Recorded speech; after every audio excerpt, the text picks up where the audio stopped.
За та бүхний өдрийн амгалан айлтгая.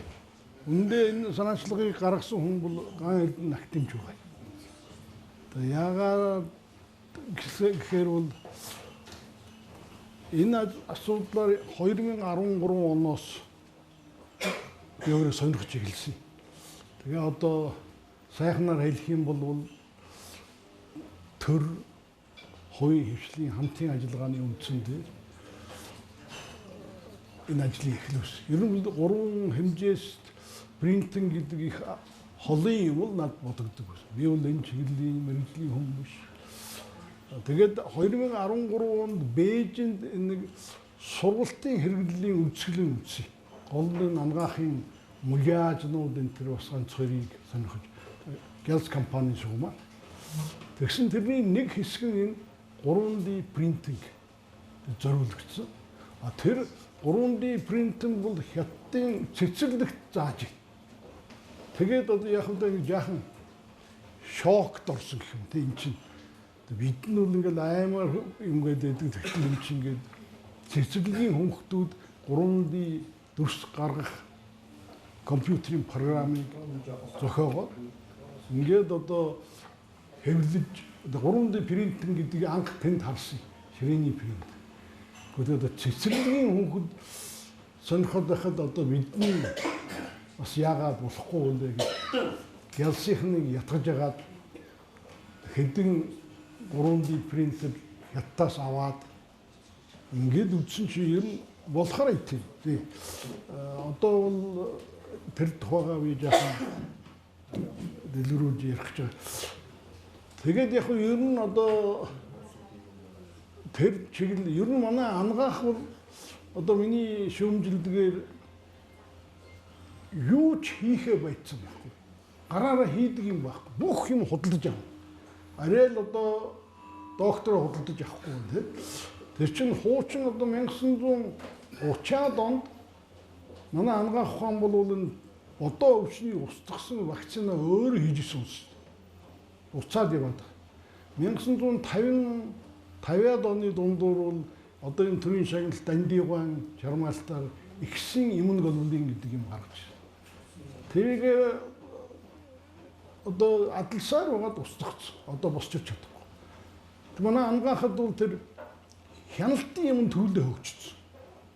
Эрүүл ахуйн хяналт, мэрэгжлийн хяналт. Би бол тэрнээс хойш ер нь хяналтаа жаахан хоцроод ивэл дээр юм байна гэж бодод. Хятад бол ерөөсөө тэр өөрөө мөнгө гаргаад юм хийж байгаа хүнийг бол хордгүй юм байна шүү дээ. Өөрөө шатаад өхөлөх хүн хордуулах юм гаргаж болохгүй. Тэгэхээр бид бол одоо энэс салах юмсан. Тэгээ одоо ядахтаа одоогийн миний өөрийн салбарын лабораторийн автоматууд бол бас дан робот болсон шүү дээ. Ерөөсөө хүн өөрөө пипетийг соруулаад ингэх гэж байхгүй. Сорчи, урвалжийн цаадахын машин. Тэгэхээр эн чинь бол тэгтэл бол манай одоо ангаахын дээд сургуульд бол одоо харин энэ шинэ элсэтийн шалгалтаар өөрчлөгдөж байна уу? Одоо энэ 80-аад оны эхнээс эхлээд бол математик мэддэггүй хүүхдүүдийг авдаг болгосон.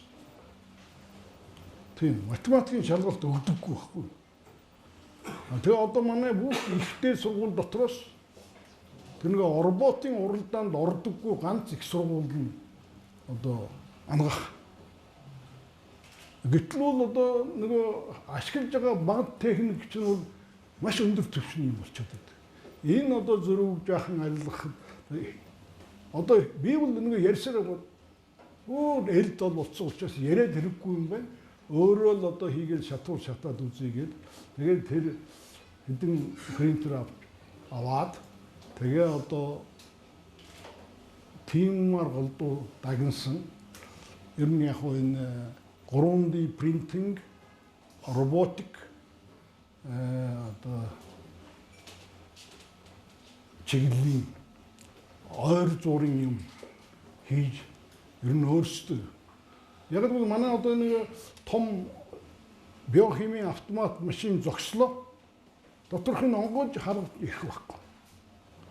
Зүгээр нэг одоо пластик 0.5 мм пластик одоо тюб гэдэг юм да бид бол одоо тэгээд яриа сурчлаа.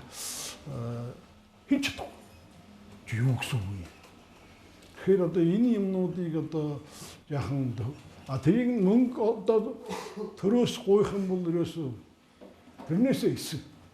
Тэгээ яг л хувийн компани мөнгөөр бол одоо би тоолох хэрэггүй л дээ. Гэхдээ нөгөө улсуудаа олон хүн бас баг санхүүгийн яамнаас илүү хяналт бас бай. Гэхдээ тэрэнд одоо ятгсаар угаад тэгээд нэг эхлүүлсэн. Гэхдээ одоо хүртэл ашигтай ажиллаж чадахгүй байгаа. Авсан юм нөхөж чадахгүй. Гэхдээ энэ бол одоо тэрнээс хойш ингээд 6 жил ноцолцсон байна бас тийм. Эхний үед бол одоо өөр хүнд итгэж чадахгүй, өөрөө зүтгүүлээд энэ манай том хүү уг нь IT-ийн хүн. Брисбенд одоо мастер хамгаалсан.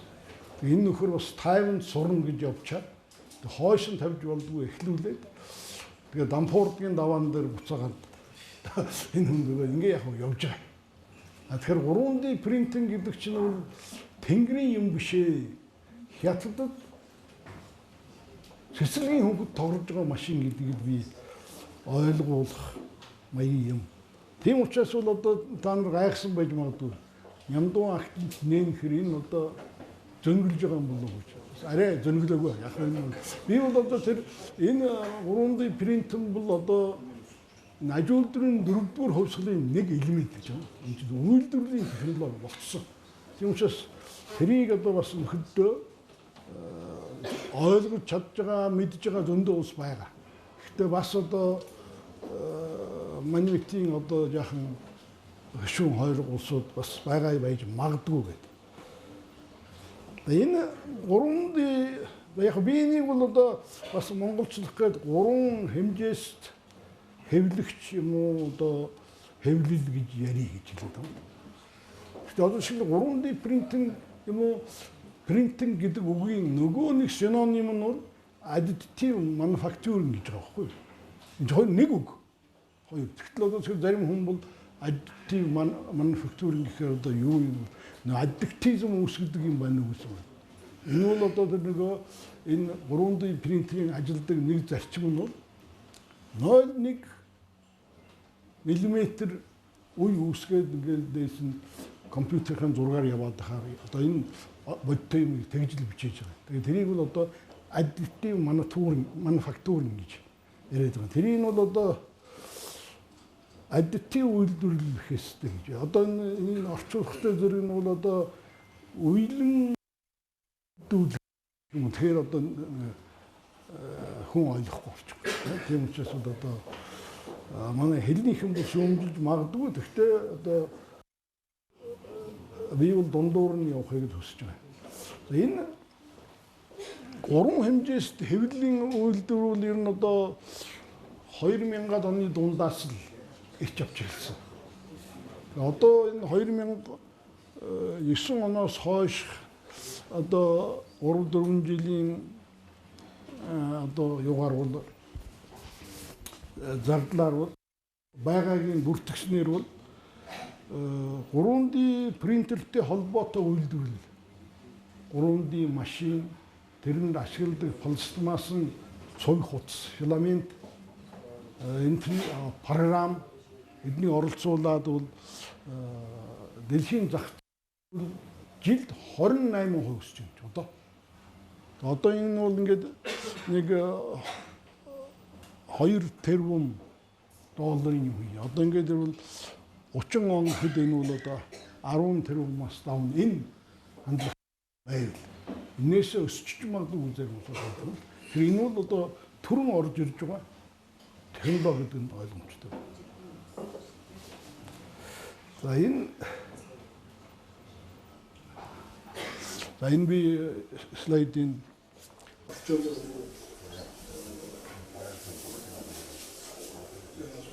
энэ бол ямар салбарт уран хэмжээс хэвлэл одоо ашиглагддаг юм. Энд хамгийн одоо өндөр нь Үйлдвэрийн одоо orada olacak Louis machine, wax machine. Louis sanırım consumer. Gruplar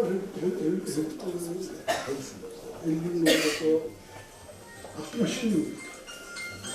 Machine çok da iyi. Around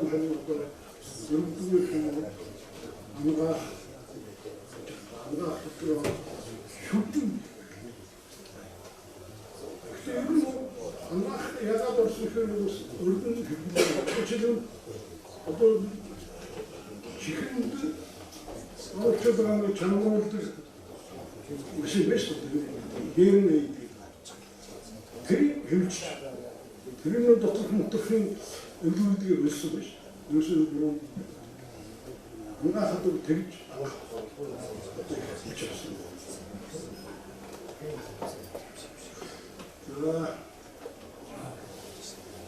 İndi olmadı dedi.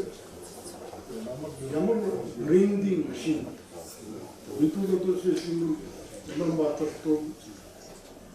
Sonuçta rending machine oldu.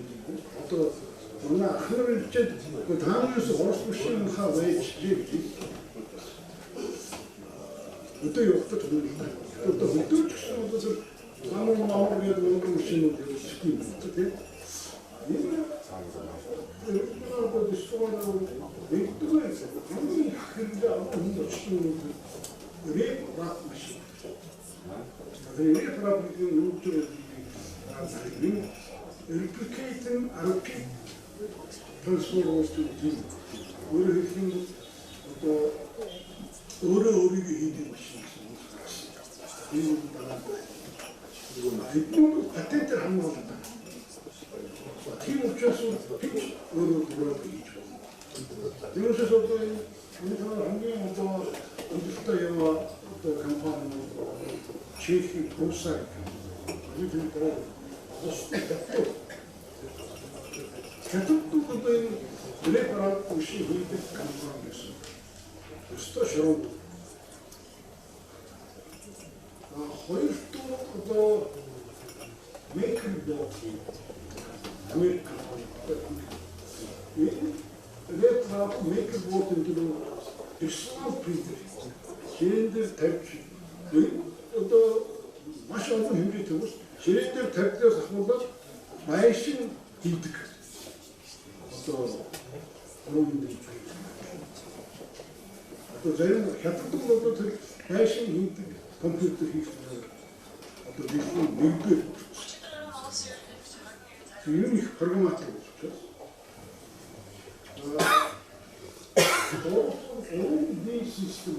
All these systems, 3D systems, American company, all these things, I have ordered some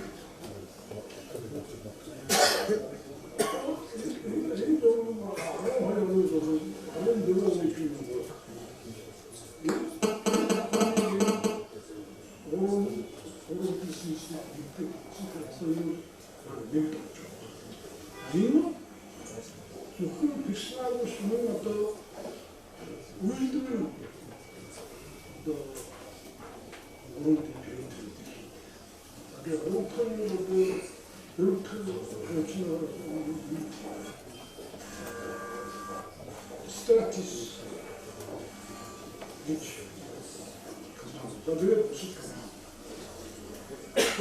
demokrasi sayın şey hiçbir kadar kapanıyor ortada Amerika şimdi bunu da Amerika uçuyor diyor da küçük kampanya ama işte 되게 seriously 덮어온 거예요. 그리고 또 더더욱 간판을 좀 이때기로 도움줬던 거죠. 또 고층 느낌의 아신 게임ik 사운드 아이스크림 그것도 좋았죠. 판타스틱 좋았죠. 대부분 없던 되게 그리고 노래일 때 매일 나갔거든요.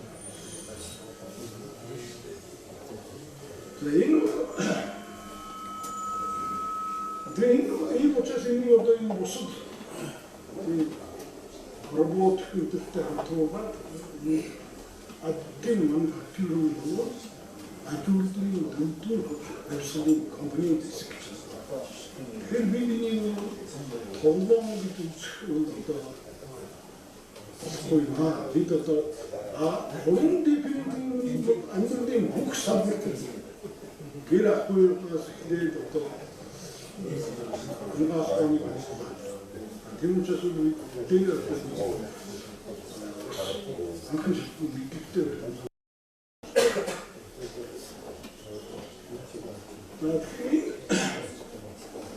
Оронны принтинг хөгж түүхийн замыг одоо өгсөн болохоор би яг залуучуудын илтгэл нэг тусах. Тэр виртуал дүрслэл гэдэг юм аа. Ямар салбарт мэдэрсэн юм ангаах. Виртуал тэгэхээр энэ 2D байсан. Энэ үнэтэй энэ Wilhelm Conrad Röntgen гэж хүнэлдэг. Герман физикч. Тэгээ манайхан бол рентген гэж бичээд тэгээ рентген гэж дуудаад байна. Энэ чинь герман хүн бол хэнийг ярьж байгаа гэдэг нь ойлгохгүй. Уг нь нэг жинхэнэ нэр нь бол Röntgen. Энэ хүн бол Нобелийн физикийн салбарын шагналд хүртсэн анхны эрдэмтэд. 1901 онд энэ бол тэр одоо 1890 онд бол тэр X туяа гэдэг юм байсан. Тэрийг бид нь бол одоо рентген туяа гэдэг. Одоо яагаад Орос дуудлага тийм юм уу? Рöntgen биш рентген гэж ярьдаг бол бид бол тийм. Манай одоо рентгений эмчнэр одоо байгаа хэдэн бол рентген л гэж ярьна. Тэгээд энэ их сонин зураг. Одоо нүдэнд харагдахгүй байгаа эд эрхтэн харж болох юм байна гэдгийг энэ одоо эрдэмтэн авгаахан бөгжтэй гарыг анх тийм 1895 оны 12 сарын 22-нд авсан. Энэ бол дүрслэх онцлогийн эхлэл гэж. Тэгээд тэр үед бол одоо энэ эрдэмтгийн хор морыг ч мэдв. Гэхдээ тэр авгаан одоо Анна Берта Людвиг гэж герман авгаан эсвэл тэр бол өөрийнхөө энэ зургийг үзснээс хойш дахиж өрөөнд нь орж би өвхлээ харлаа гэж байна. Тэр бол эрдэмтгийн бол хоёр талын сэтгэл үүсгэсэн. Ер нь сүүлдээ рентген шалгыг одоо их богино хугацаанд хийхгүй бол байна гэдэг нь сүүлдээ мэдэгдсэн. Тэр анх бол тэр авгаа юм шиг. Тэгээ энэ бол одоо гурван ер нь одоо бодит юмыг бодит ус виртуал дүрслэл үүсэх анх ингэж үүссэн. За манайд бол энэ 1950 оноос бол энэ рöntgen аппарат анх рöntgen бол эдон үндийн байгууллагын дахиж хэрэглэж болохгүй гэсэн одоо акт тавьчаад ирсэн юм. Яагаад гэвэл одоогийн одоо хэрэглэж байгаа орчин үеийн багжнууд 100 дахин илүү цацаг зарцуулдаг. Хардаг. Флюоресцент дэлгэцэн байгаа. Одоо бол тийм рентген аппарат үлдээгүй байна. Онцгсон ямар байхгүй баг тийм. За энэ хүн бол тэр бүгдийн флуоресцентийн орчин үеийн аппаратаар солисон манай гэрлийн ерөнхий мэргэжилтэн сууж байна л да. За дараа нь виртуал дүрслэл маань 3D болсон. 2D тэр хавтгай дүрслэл байснаа бол одоо тэр яг бүр бүтнээр нь харуулдаг. За энийг хийсэн улс бол одоо бас л физикч л дээ. Энэ одоо Hounsfield гэж Английн электроникийн инженер. Дараагийн энэ ажлыг хоёр тусдаа хийсэн. Энэ хүн бол одоо Америкийн физикч Кармак гэж юм. Уг нь бол Өмнөд Африкт төрөө тэндээ их сургууль төгсөөд 66 оноос бол Америкт гарчсан юм лээ. Энэ хоёр хүн одоо хамтарч хоёр талаас нь яваад одоо энэ компьютер томограф за энэ компьютер манайхан одоо компьютерт томограф гэдэг багжийг одоо энгээр бичиж сурж байна. Уг нь бол зарим одоо англи хэлэн дээр CAT гэж бичдэг. Computer assisted tomograph. Энэ багжийг одоо практикч Нэвтүүсийн төв 1979 оны анагаах ухаан физиологийн салбарын Нобель шагнал хүртсэн. За одоогийн дүрслэх хурлын одоо төвшин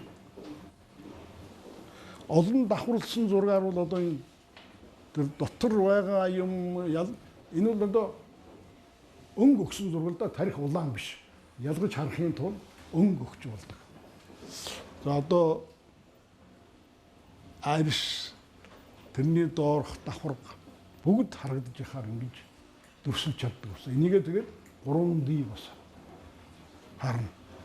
Энэ бол одоо судасны одоо энэ бол жишээлбэл судасны мэс заслууд зүрхний мэс заслуудын одоо ангиограф гэдэг энэ судас хардаг шинжилгээ байхгүйгээр хийгдэх. Тийм учраас бол виртуал дүрсэл бол анагаах ухаанд одоо хамгийн их ашиглагддаг. Бусад салбарт бол бас ашигладаг да материалын судлал энтерт. Гэхдээ одоо цацрын хяналтанд байдаг газрууд бол нэмлэг шүү.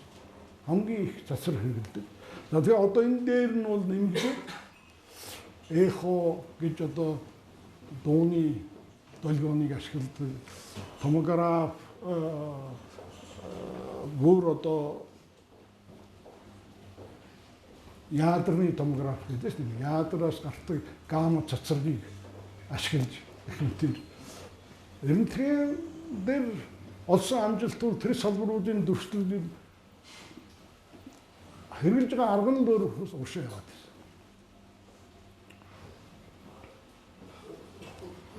За одоо энэ яг 3 хэмжээс анхны суурь судалгааныг бол одоо бас инженерүүд математикчид хийсэн.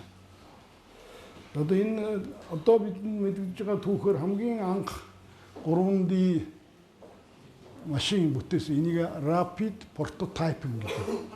Энэ бол Японы Хидео Кадама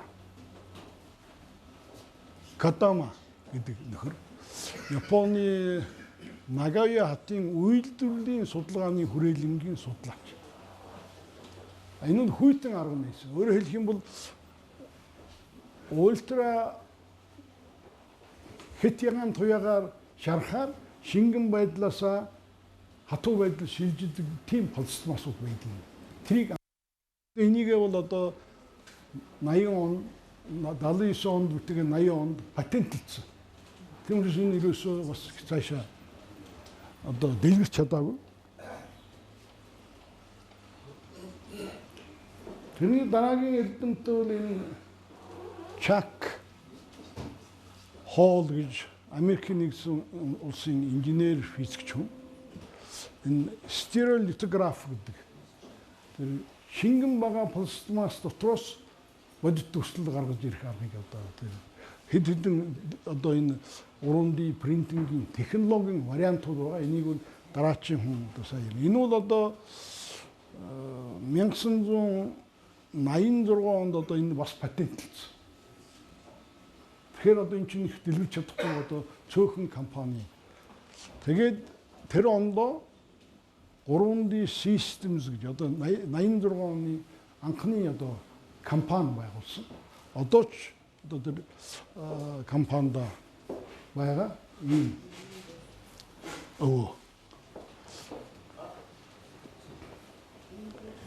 Энэ бас одоо нэг Америк Карл Декард гэж Техасын их сургуулийн оюутан байхдаа 1987 онд лазераар сонгон хайлуулах selective laser sintering гэдэг аргыг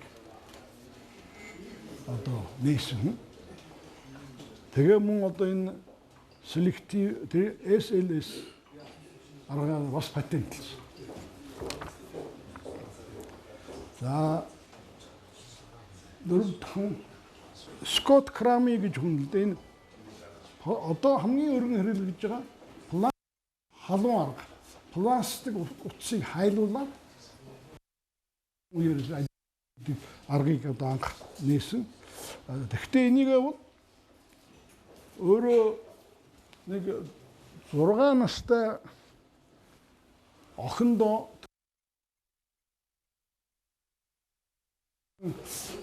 зардал олдохгүй гаражтаа л хийдэг юм шиг байна тий. Одоо нөгөө тэр өмтөн чи юм блэ? Тэр чинь бас л гаражтаа хийсэн. Энэ гаражтаа анх тэрийг хийсэн. Тэгээ ингээд 89 онд одоо тэрэндээ бас патент аваад Strasis гэдэг компани. Одоо дэлхийн 2 компаниуд бол энэ анх бүтээсэн улсууд нь авч явж байгаа. Энэ Английн профессор Эдвард Бойер гэж хүн л дээ, математикч. Энэ бол тэр Баат хотын их сургууль математик, инженерийн физик үндэслэх хичээлүүдийг зааж исэн хүн байна. Тэгээ одоо энэ асуудлыг онлын хувь судлаад тэгээ нэг 3D принтерүүд бол одоо $10,000 хямд принтер тэр үед байгаа. Тэгэхээр энэ ерөөсөө маш их боогдуулж байна. Тийм учраас ерөөсөө тийм рап машин хийя. Өөрөө өөрийгөө хийдэг машин гэж анхаарал татчихад засгийн газраас $10,000 грант аваад тэгээд тэр рап машиныг анх бүтээсэн байна. Рап гэдэг нь Replicating Rapid Prototyper 2005 онд. Тэгээд тэрэндээ бол одоо интернет хөгжсөн учраас дэлхийн орон бүрээс энийг сонирхож байгаа залууч байвал хамтарч ажиллана. Өрсөн. Энэ бол одоо энэ 3D printing бум болоход хүрсэн юм байна. Энэ үеэс эхлээд 3D printing бол ердийн одоо бидний одоо бол энэ гар утасны хэрээний хэрэглээтэй болох чиглэл ердийн дахин явж байна.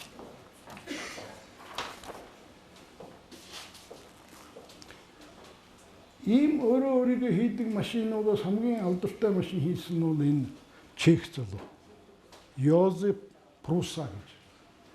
Энэ бол Чех улсын Праг хотын эдийн засгийн хурганд төгссөн. Тэгэхээр оюутан үедээ тэр Бойер профессорын тэр юунд татагдж ороод тэгээд одоо эдийн засгаараа төгссөн байж магадгүй. Гэхдээ одоо энэ Пруса гэж компани. Бид бол одоо анх одоо хятадын 3 принтерүүд Пруса дээр үндэслэсэн. Одоо энэ ер нь инженерийн технологи манай амгаах биологийн нэтмийг хэрэглээс одоо энэ тэр нэг патентээр хамгаалагдсан учраас тэрийг өөрөө авч эвлүүлээд тэгээд дахиад өөрийг хийж болдог. А тийм хийсэнд ялгүй жаахан өөрчлөлтөнд ороход тийм Прусагийн машины клон гэж байна л да. Хятадуудын хийж байгаа машин бол бараг 100% Пруса клонууд. Персонал одоо принтерүүд нь бол эхлээд ерөөсөө ганцхан гишүүнтэй компани байсан. Өөрөө л байсан байл. Тэгээд одоо бол 150 гаруй хүнтэй сарда 600,000 машин хийдэг ийм том компани болсон. Одоо бол энэ Пруса болон тэрний клонууд бол дэлхийд хамгийн өргөн ашиглагдаж байгаа 3D print. 3D printing сонирхож байгаа сериозн сонирхож байгаа улсууд бол Прусагийн машинаар хэлдэг. Энэ бол одоо тэр Прусагийн машиныг хэрэглэж байгаа газрууд. Америк төв, Европ төв зайгүй байгаас тийм. Орос хятад хоёр байхгүй. Тэд дандаа өөрийнхөө юм хийж байгаа. Гэхдээ хятадууд бол Прусагийн колониал юм. Гэхдээ тэгэл Прусаа л хэлж байгаа л. Улаанбаатарт бас нэг цэг байгаа гэж заагдсан байгаа. Энэ газрын зургийг бас бид бахархаад байгаа. За тэгэхээр одоо энэ ярилцсан нэг зорилго бол энэ 3D бол нэгэнт үйлдвэрийн арга тийм additive manufacturing учраас нэр томьёоноос эхлээд одоо бидний зөвшөлдсөн нэр томьёо байхгүй хүн болгон өөр өөрийнхөө явчих болмоор байна. Одоо манай ан эрдэнэ академичийн санаа зовж байгаа юм болдог. Одоо энэ чинь хувийн одоо бас нэг 10 орчим компани байгаа гэсэн юм. Бүртгэлж байхгүй яг хувийн компани гэдэг нь тэгэхээр өөр юм давхар хийж иж амьдралаа залгадаг. Тэр 3D дангаараа амьдрах манай дарья болоогүй байна. Тийм учраас энэ саяны гарсан тий. Одоо нэр томьёоноос эхлээд стандарт орцсон байна да. ISO ASTM 52900 гэдэг Additive Manufacturing General Principle Terminology. Гэхдээ энийг бид эхэлж баримтлаж энэ чигээр явахгүй бол одоо өөр ярих болчих гээд байна л да. Ийм одоо санаачлагын группийг бол актив одоо өөргөө тойруулаад эхлүүл сайхан юмсан гэж л одоо ийм одоо шал өөр чиглэлийн юм ярих гэдэг. Ягаад гэвэл бид бол одоо орчин үеийн технологиг хэрэглэгчид бид энэ гар утсыг бүгдийг одоо яаж хийдэг застдаг мастыг ч мэдэхгүй тийм. Гэхдээ гар утсгүй амьдрах нөхцөлгүй байгаа үстэй. Одоо удахгүй 3D принтинг байхгүйгээр амьдрахгүй болох гэдэг л да. Тэрийг л одоо бид бас актив шинжлэх ухааны талаас нь төрүүлээсэй гэж одоо энэ би вебсайтын өглөө энэ дээр одоо энэ стандарт нь гарцсан байна тийм. Тэрийг одоо бид ойлгож болохоор монгол хэлбэрт оруулахаас тэгээ одоо нэг сая яриад шүү дээ. Манайх бол заримдаа нэг сонирхоод бие биенийг татаж унагадаг гэж. Сая унаа захирал дэглүү бас нэг телевизээр ярьсан шүү тийм. Нэг одоо сонирхолтой юм болохоор бүгдээрээ ороод тэр угаачдаг. Тэгэхээр бид ажиллаа хувааж авах. Оюун салбарч бай, улсынч бай. За энийг би хий, тэрийг чи хий. Ингээд хоорондоо одоо тохиролцож хийхгүй бол бас бие биенээ татаж унгаах аюул байна. Зарим одоо компани манай Монгол Улсын их сургууль дээр байгаа энэ их засаг сургууль дээр байгаа тэр 3D кабинетуудыг би очиж үзсэн дээ. Хамтлагт ажиллах хэрэг айдаг. Энэ одоо эдлэн дөрөнгөөх бодлого байна уу гэж бодож байна. Үгүй шүү дээ. Тэгэхгүй бид бол хам эн чин тэр 3D сонирхогчд өөрсдөө эвлээд өөрсдөө замаа авч өнөхөөс одоо төв хорооны тогтоол хүлээдэг тэр юм өнгөрсөн шүү дээ. Гэхдээ тэр нь бол одоо манай активитийн байгууллагууд дэмжлэг үзүүлдэг байвал их сайн гэж бодож байгаа юм л. Одоо саяны нэр томьёон дээрээс одоо энэ бодтой реал дүрслэл хийдэг аргыг энэ 3 хувааж байна. Эхнийх нь бол одоо энэ subtractive manufacturing. Тэр нь одоо монголох юм бол одоо цүүцдэж урлах. Компьютераар заасан заа хүртэл цүүцдэж авч чадна гэсэн. Тэр нь цүүц нь лазер голдуу байд юм байна л да. Гэхдээ энийг одоо нэр байхгүй учраас subtractive manufacturing гэдэл явах нь дэлхийд ойлгогдно.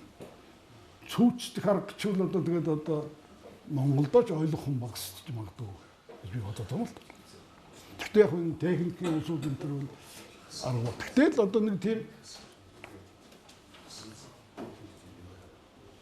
нөгөөх нь бол энэ additive manufacturing. Тэр бол нэг бүтэн юмнаас энэ бол одоо материалын их гарцтай арга гэж яриад байгаа юм л да. Тийм ээ? Энэ хэдэнд хаягдсан шүү дээ. Энэ дээр бол нөгөө дээр нь одоо нэгэн үе давхарлуулах маягаар тийм учраас энийг additive manufacturing. Additive үйлдвэрлэл эсвэл одоо үйлүүлэн давхарлах гэж юм да. Утгаар нь хэлвэл. Гэтэ ингэж хэлвэл одоо нөгөө өөр хүнтэй хэл авалцахгүй болчих магадгүй. Тэгээд одоо чинь жишээлх юм бол кино гэдэг үгийг 93-аас эхлээд л Монгол үгээр явах гээд одоо кино л юм шүү дээ. Сүвдэр шимийг бол одоо шоолно.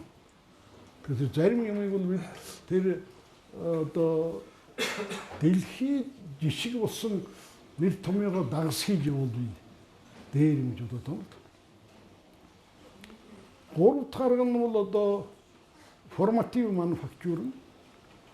Энэ бол одоо хэвэн цутгах.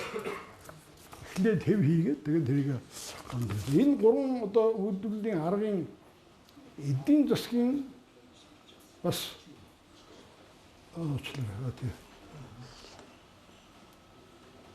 Одоо тэр хэвэн цутгаар бол одоо хамгийн их хэрэглэж байгаа арга л да. Зүгээр одоо тэр хэвийн заавал 3 нэгэрч ихгүй одоо орчуул хийгээл тий. Тэгээд тэнд энэ их олон хийх тусам бол энэ өртгөн багасдаг гэсэн арга. За additive manufacturing буюу одоо 3D машинаар хийх бол эсвэл үн тооноос нь хамаарахгүй. Тиймээс их олон юм үйлдвэрлэхдээ энэ бол одоо ашиг муутай болж гарна. Энэ одоо нэг машиныхаа хүчин чадлаас 200-аас 500-ийн дотор бол одоо ашигтай байж болно. Тийм учраас бол одоо яад хөр энэ additive manufacturing-аар бол хэв хийгээд тэгээд цутгахыг шилжих ёстой гэж ингэж ярьж байна. Олон хийх гэвэл одоо цутгах нь хамаагүй хямд тусна. Subtractive manufacturing бол бас ойролцоо тийм. Энэ хоёрын дундуур эдийн засгийн ашигтай байдаг юм байна. За энэ бол одоо ингээд миний introduction дуусч байна.